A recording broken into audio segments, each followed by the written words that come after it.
The relatively modern Korean martial art of Hapkido is said to have its origins in Japan, or at least to have obtained its major influences from the Japanese art of Daito Ryu Aiki Jiu-Jitsu. This art was made famous by Sokaku Takeda. He is thought of by many as the last of the samurai, and was the teacher of Ueshiba, referred to as O-Sensei, who founded Aikido based on Daito Ryu Jiu-Jitsu. Most Hapkido stylists believe that Takeda Shihan was the teacher for 30 years of the founder of Hapkido, Grandmaster Cheya. His name is spelled as Choi in English, but pronounced Cheya in Korean. He started Hapkido in 1945 as World War II ended and moved back to Korea after some 30 years of studies in Japan with Takeda.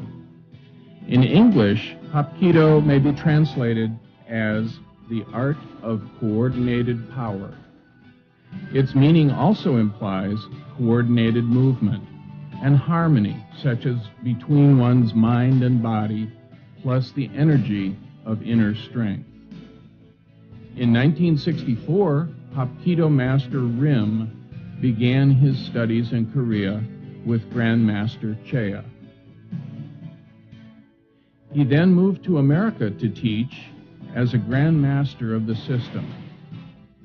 Master Joe Cheya, seen here with Grandmaster Cheya, has studied many years with Grandmaster Rim and now holds the rank of 8th degree black belt in Hapkido.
Hi, I'm Joe Cheya.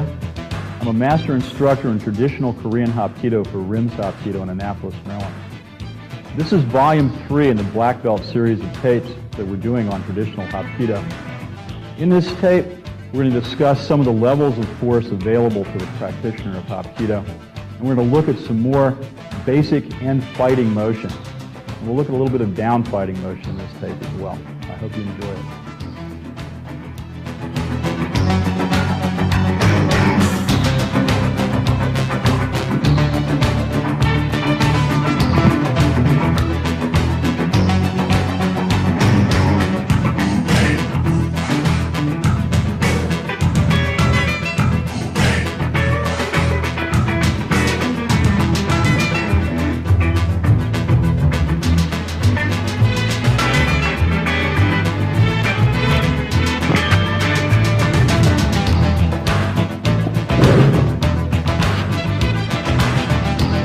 losing you.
maintain control, so I'm going to slip my grip into his fingers.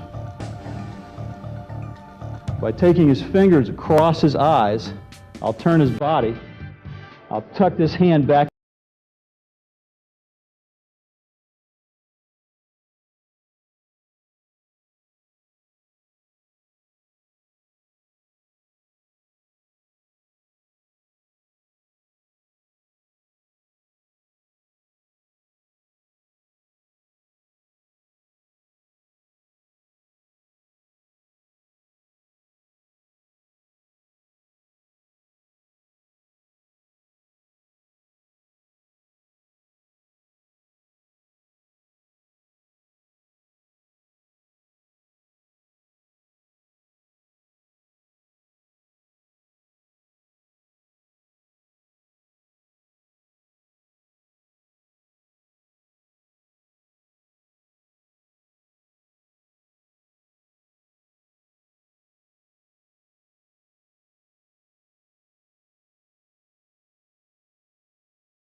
second set incorporates a series of shoulder flips. We're going to start out with just a chest grab. From here, as in the prior tape, I'm going to envelop Eric's thumb in my palm with my elbow high. As I pull my elbow in, I'm going to peel the hand away, catch the thumb, and cock Eric's shoulders away from me. By the way, I'm holding his thumb. If his shoulders don't cock away from me, I'm not doing this technique right. From here, I'm going to step up and into Eric, stretching him high. My hip against his hip, my shoulder in his armpit, his arms straight, palm up. My opposite hand's going to come around. I'm going to crank him all the way around to my opposite foot. Flip it. Just turns him over.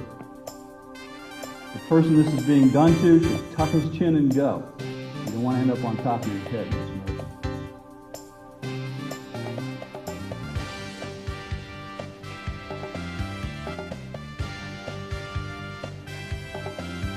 The second technique incorporates a shoulder flip from the double wrist grab.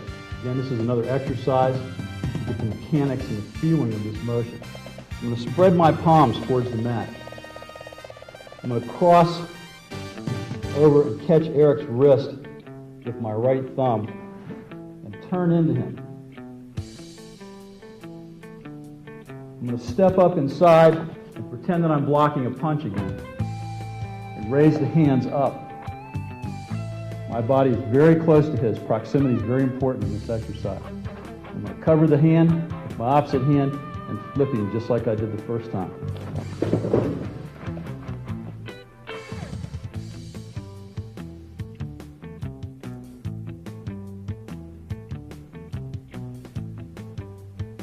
The last motion of this set takes a punch out of the air and gets to this shoulder flip. I'm going to use a crossing block. As Eric punches at me, I'm going to cross, touching him at the elbow. If I try to block him at his hand or his wrist, he's going to hit me in the mouth with his elbow. So I block at the elbow. I'm going to ride his arm down across his own body and reach through and block this hand up so that it doesn't hit me as I step in. The hand raises up and away. I cover the arm and flip him over. Now, if this isn't enough, I can step in, break the elbow. Okay? I can also pull the hand back and push the elbow to the mat. This raises his hips up. It gives me these floating ribs as a solid target to break down into his lungs. Very nasty motion. If I don't want to harm him so much, I'll take my edge of my palm across his nose and turn his head, and I'll place my thumb right below his ear and push. There's a bunch of nerves across, right here below the earlobe. I'll put the thumb straight into it and push.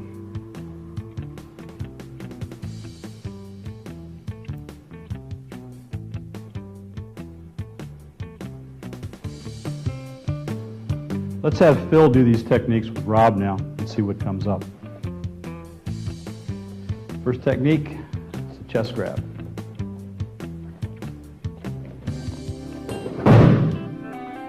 Okay, see how far away he is from you, Phil? It started right in the beginning of the motion. Grab on, Rob. When you covered his hand, you step back. You change the proximity of your hips to the movement. If you stay where you are, okay, even with this foot a little bit forward instead of back, when you pull this over, his shoulder turns away from you, his weight drops, and he has no tools for a moment. Then as you extend this up and away and step into him, you put your hip next to his. When you turn him over, he'll turn over very close. So you can still have contact without reaching. Okay. So initially, don't step back. Try it again.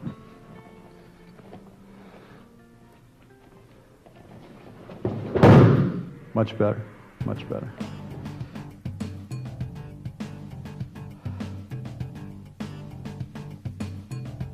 The second technique is from a double front wrist grab. Grab each of Phil's wrists. Are you going to hook him and turn your body through? And step up and in and do the technique. Okay, the only little thing I saw, it was almost there but not quite there. When you move through, make sure you throw this hand out and away as you're coming up, because it's going to block that other palm, the other fist if you're coming through from a punch. Okay? Consciously jam the other arm up, even if it's not there. Get in the habit of doing that.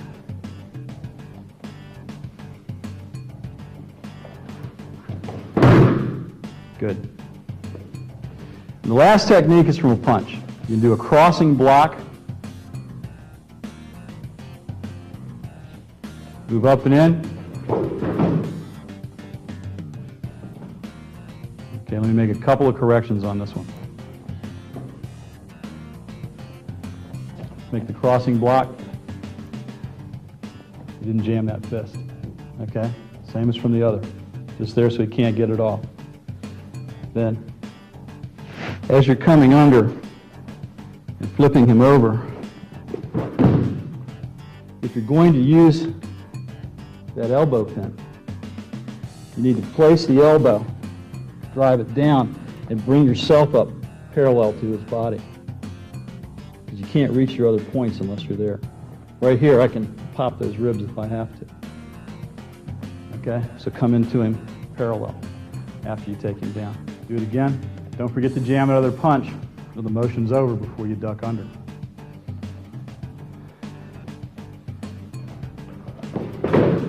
Tuck the elbow, come up parallel. Good.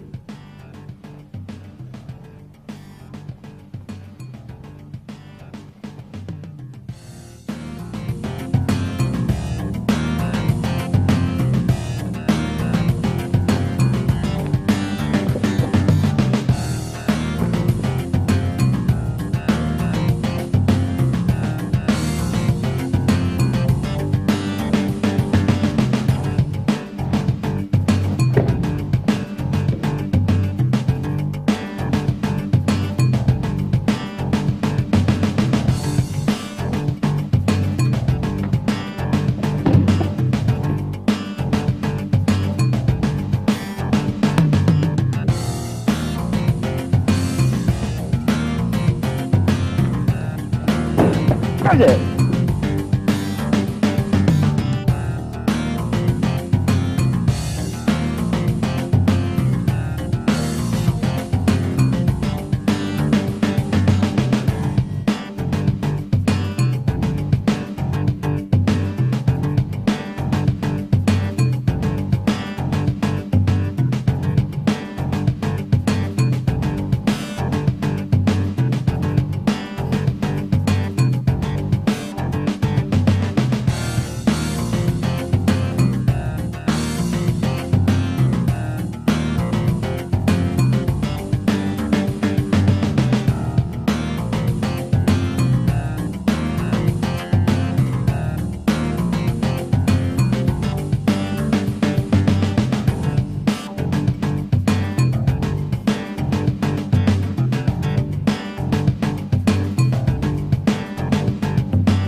Four motions of this set are an excellent illustration of extending Eric's energy as it's placed on it. The first motion we started from a two-handed grab. I moved laterally just a little bit. I'm going to upset Eric's center just a little bit to the side as I bring my hands up in it and move and reach over his shoulder. He's got a positive tilt to his right side. I've lined his shoulder up on the center of my chest. My palms are open. I'm going to pull that shoulder in with the edge of my right palm. I'm going to drive his left arm over that center fulcrum and turn him over. From this controlled position, he's going to sit. I'm going to draw his right arm up around his throat, and I'm going to reach underneath his jawline with these two fingers and pinch the glands underneath the mandible. They're called the submandibular glands by drawing up and into them. When I pinch them, they hurt.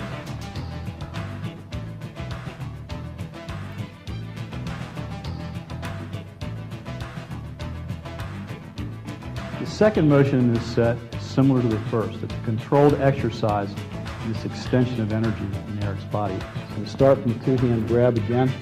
I'm going to perform the same lateral line, only this time I'm going to reach over Eric's shoulder and behind his neck. I'm going to use his head as the fulcrum point, the back of his neck and his head. I'm going to pull this into me as I drive his arm around. I'm sitting down the same way. I want to control this because it's an exercise. I'm going to reach underneath the jaw again and pull up on the submandibular glands.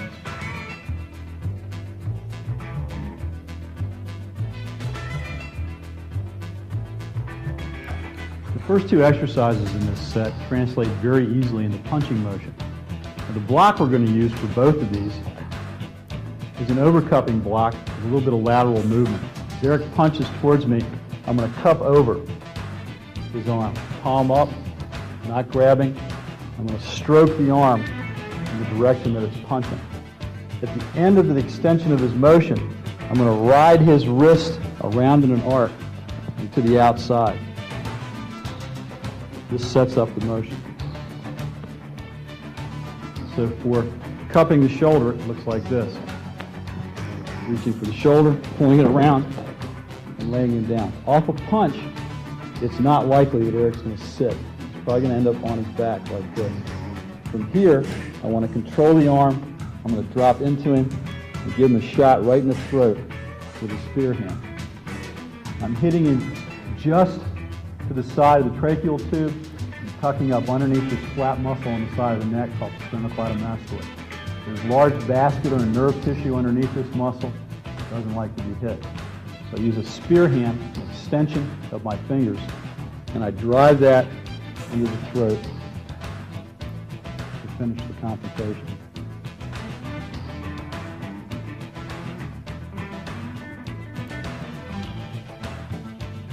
The last technique in this set is very similar to the one prior to it. We use the same block. This time when I extend to Eric's center, I'm going to catch him behind the neck, just behind his head, and use that for my fulcrum point to turn his body over. So it's the same blocking motion, overcupping block, moving laterally to the side and tucking in behind his head with my open palm. I'm going to pull that towards me as I turn his arm over parallel to my body. Finish the same way by loading up and dropping a spear hand.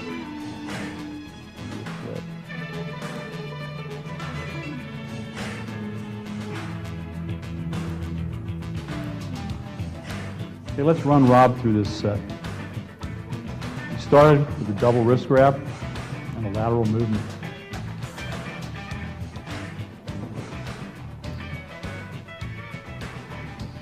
Okay, that was pretty good, but what we missed here, you move laterally with a flat hand, like this. And what you do is pick your hand up and catch his wrist and move him this way, because that gives you a positive handle. If you move this way, if he lets go, you don't have anything. This way, even if he lets go, you're hooked into the crook of his wrist, and you have a positive contact. Try it again.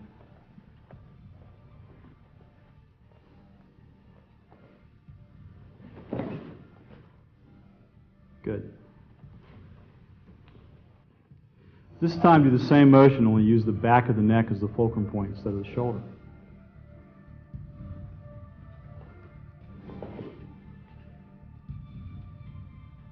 Okay, pretty good, pretty good. Now, just try an overcupping block with a little bit of lateral fade. Don't do the whole motion. Okay, now drive that around on a lateral movement. Start from scratch again and do the whole motion.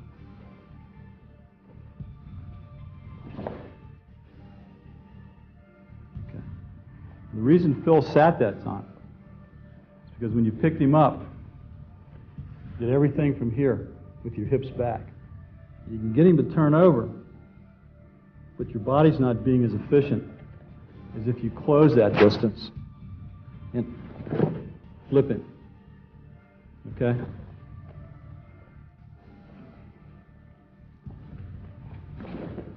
Better. Go ahead and finish it the same way. If he's sitting, finish it under here. If he's not, strike him to the throat.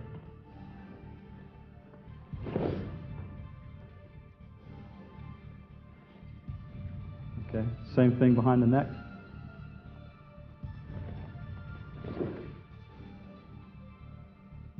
Good.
In set one of this volume, we incorporated a motion into the come-alongs. We call it crank flip. This set takes that crank flip and initiates the motion with the flip. We started first with just a grab on the chest. You need to twist over your palm, then grab to facilitate this exercise motion. I'm going to reach underneath Eric's hand and step up under his forearm with my hip. Using my hip, I'm going to pop his elbow up high, keeping hold of his hand. And then I'm going to turn my hips into him and face his palm outward. My body is very close to his. I'm now going to place this palm on the mat in a slight arc, and it'll turn Eric's body entirely over.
mandibular nerves. Good.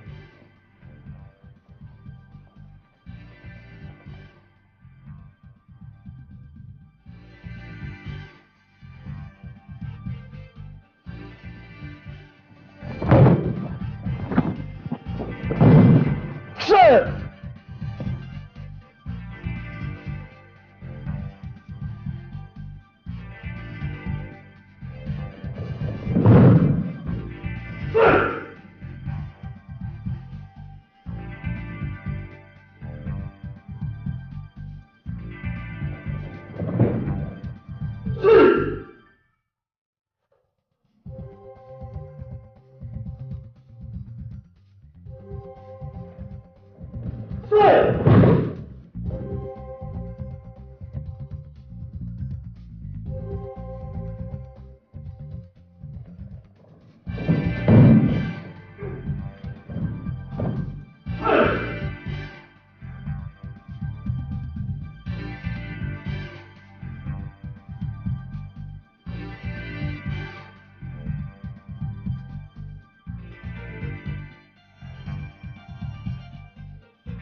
This set contains some techniques to get your opponent down onto the mat when you're already on the mat or on your way there. The first technique, I was already down on the mat and Eric was measuring me for a kick. What I want to do is cut the radius of his kick by rolling into the kick. And that may seem at first to be a bad idea, but you're actually lessening the energy of that kick a great deal by getting closer to it. So as Eric kicked at me, I rolled to him and jammed the kick up. I placed one hand behind his ankle and the other hand in front of his knee. I'm going to anchor the ankle, push up and away on the knee. It's going to drop his bottom. I'm hanging on to this leg because I don't want it kicking at me. At the same time, I'm going to pull my hips around, jam his other leg up, and I'm going to give him a hammer kick with my heel to his groin. If I have to, I'll do it a couple of times. That's the first technique.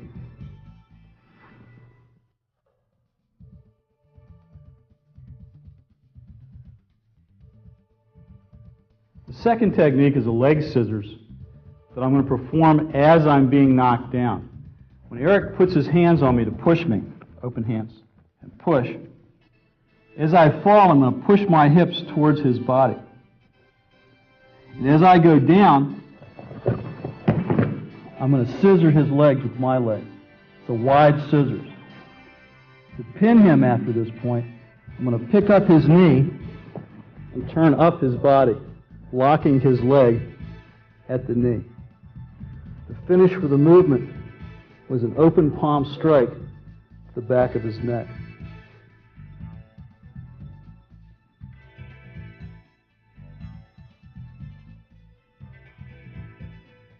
The third technique is very similar to the last technique, only this time it comes off a punch. It's the type of punch where every once in a while you're in a situation where you get overwhelmed by the punching technique and it starts to move you backwards even when you're blocking it. With this one, as it overwhelms me, I'm going to drop and take Eric with me. So as he punches, I'm going to get a little block in, drop, scissor the leg the same way. From here, I'm going to turn straight through, come up on his body this time, and finish the motion with an elbow to the back of the neck.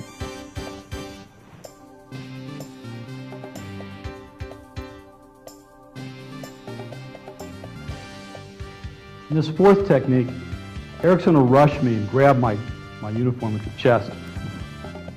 And overwhelming me with his momentum, I'm going to drop and put a foot in his hip and just launch him, using his momentum to launch his body through the air. So as he steps and grabs, starts to push into me, I grab him back on his lapel, and I let his push continue straight through my body. As I do that, I'm going to drop my hips and put a foot into his hip and launch him. So make a little push.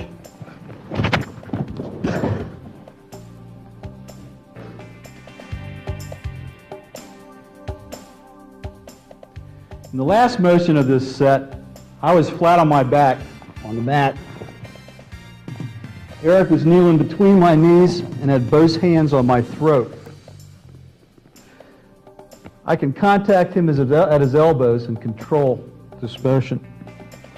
I'll do that by covering his hands and raising my hips at the same time and scissoring his elbows. I've got his arms. I've got him tight. I'll finish this motion either to his head or to his groin.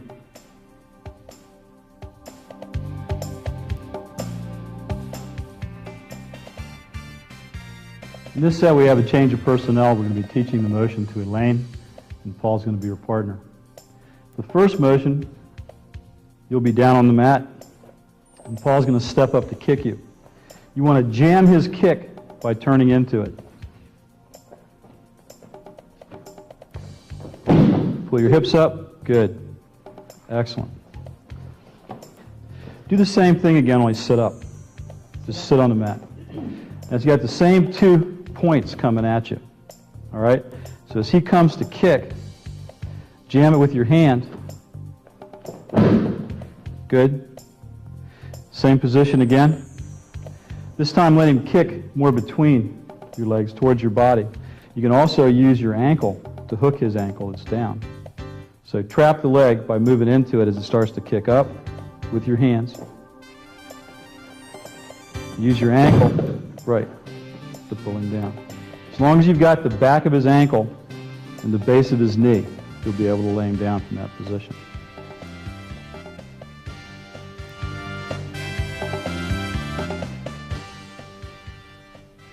The second technique starts from a push. As Paul pushes, you're going to drop your hips into him and turn to one side or the other and scissor the down leg. Good. Turn up, and it'll be a strike to the back of the neck. There's one thing I want to change on this. Stand back up. I'm going to let you guys walk through this and stop when I stop you, please. Okay? Step in, give her a push, start to go down. Now stop. See this bend? What that's going to do is stop you. You need to extend your leg straight. Okay? You also need to be closer with your hips. From this position, as you strike and turn with the straight legs, you will lay him down. You'll end up in a better position to hit him.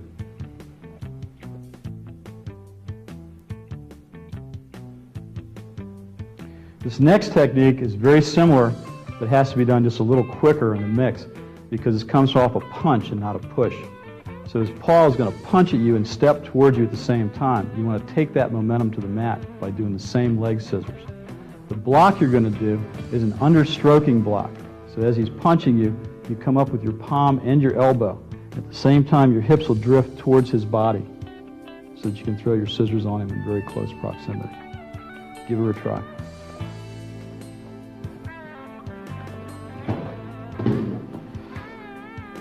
Feel how that felt difficult at the bottom? That's because you waited till you hit the mat to try to turn him over. This time, do exactly what you did, but start your scissors and your turn on his body before you hit the mat. Try it again. Much better, much quicker.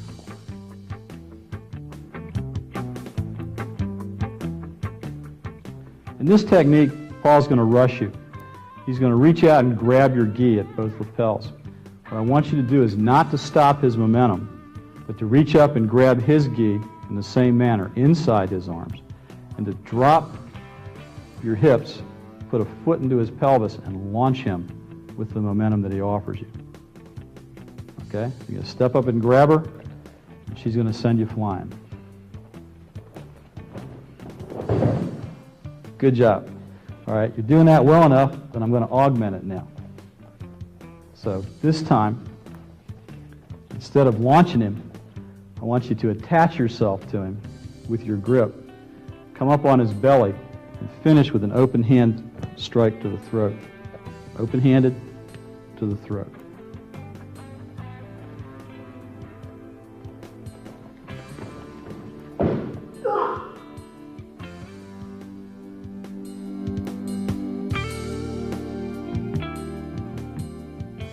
Okay, this technique starts with you down on the mat. So you want to lay down. Paul, you're going to kneel down between her knees and put both hands on her throat like you're choking. All right, what you're going to do is access his elbows with your thighs. So trap his hands. Reach across, raise your hips up, and do a scissors right over his elbows. And turn him one way or the other. You can reach the side of his head. Here the side of his head is protected because it's between his arms. You can reach back and access the groin or access ribs from this position before you get out.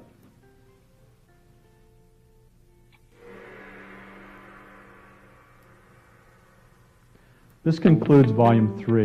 In this tape, you've seen techniques that restrain, that give pain, that maim, and there are even Hapkido techniques that kill. In Tape 4, we're going to be taking a look at hand strikes, kicking, sweeping, and some hip techniques that I think you'll find very interesting.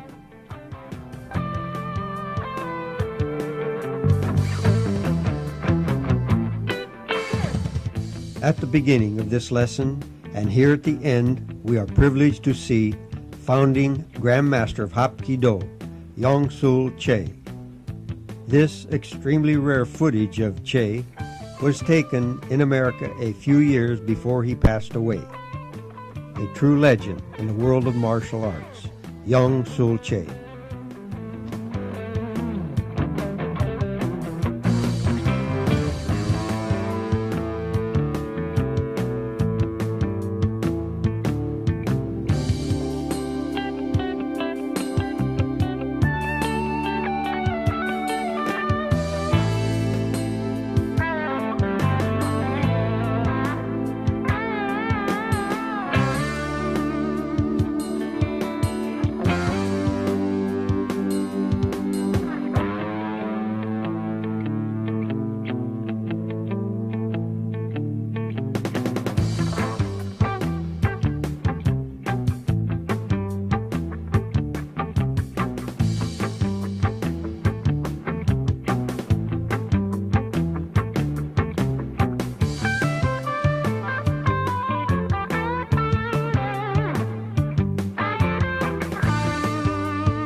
In this day and age, crime and violence is right behind you.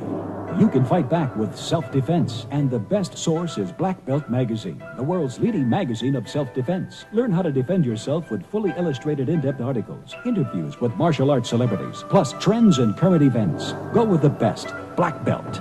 To subscribe today, call 1-800-57-KARATE. There is only one martial arts legend. That legend is Bruce Lee. In his lifetime, he authored and co-authored only 6 books, including the Tao of Jeet Kune Do, as featured in the movie Dragon, the Bruce Lee story. There is only one place you can get all 6 books written by Bruce Lee, O'Hara Publications. Don't settle for anything less than the original. To order your copy of a Bruce Lee book or any other titles about the martial arts, call 1-800-396-4272. What are martial arts? Mysterious, building the body and mind, devastating, exciting. Learn how to defend yourself now. Let the experts show you on Black Belt Video. To order your Black Belt Video for only $29.95, call 1-800-581-5222.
Again, that's 1-800-581-5222.